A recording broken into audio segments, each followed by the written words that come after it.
त्या लोकांना आत्मविश्वास देण्यासाठी आलेलो आहे मी. आम्ही गटनिहाय, गणनिहाय आणि बूथनिहाय कार्यकर्त्याची आम्ही बांधणी केली. गेली 4 महिने झाले जवळ आमची टीम महाराष्ट्रभर फिरते.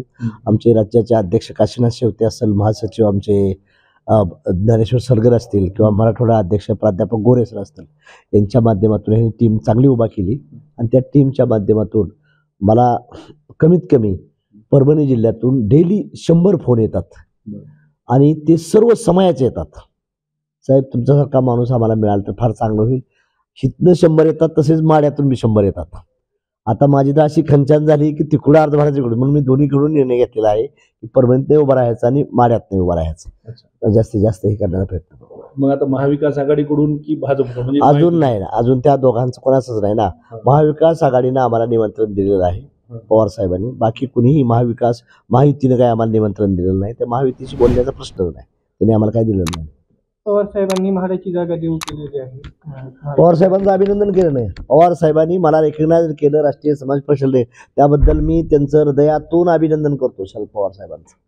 पवार साहेबांच्या बद्दल मला असताच आहे. पण काँग्रेसवाल्यांनी आणि उद्धव साहेबांनी त्याच्याबद्दल क्लिअर करावं, एवढीच माझी भूमिका चालली ना. उद्धव साहेब काही बोलत नाहीत आणि काँग्रेसवाले बी काही बोलत नाहीत. पवार साहेबांनी दिलं ना. पवार साहेबांची माड्याची जागा होती, मला दिली, त्यांच्याबद्दल नाही. परंतु उद्धव साहेबांनी एक जागा सोडली पाहिजे आणि काँग्रेसने एक जागा सोडली पाहिजे, ही भूमिका आमची आहे. कुठली जागा सोडावी अशी अपेक्षा आहे? परभणी आणि सांगली आणि माडा, 3 जागा. महायुतीसुद्धा 2, परभणी आणि माडा सोडावी महायुतीला. ह्या 2.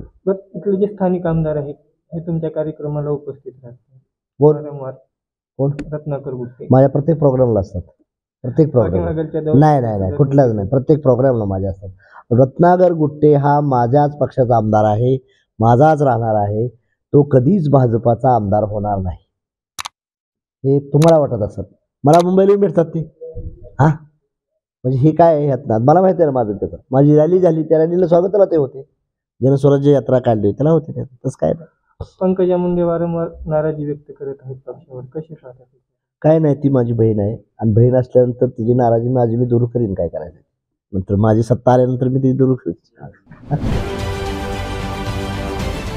राजकारणातील प्रत्येक अचूक बातमीचे सर्वात आधी अपडेट्स मिळवण्यासाठी सरकारनामाच्या सर्व सोशल मीडिया प्लॅटफॉर्मला लाईक, फॉलो आणि सबस्क्राईब करा. तसंच सर्व नोटिफिकेशनसाठी बेल आयकॉन प्रेस करायला विसरू नका.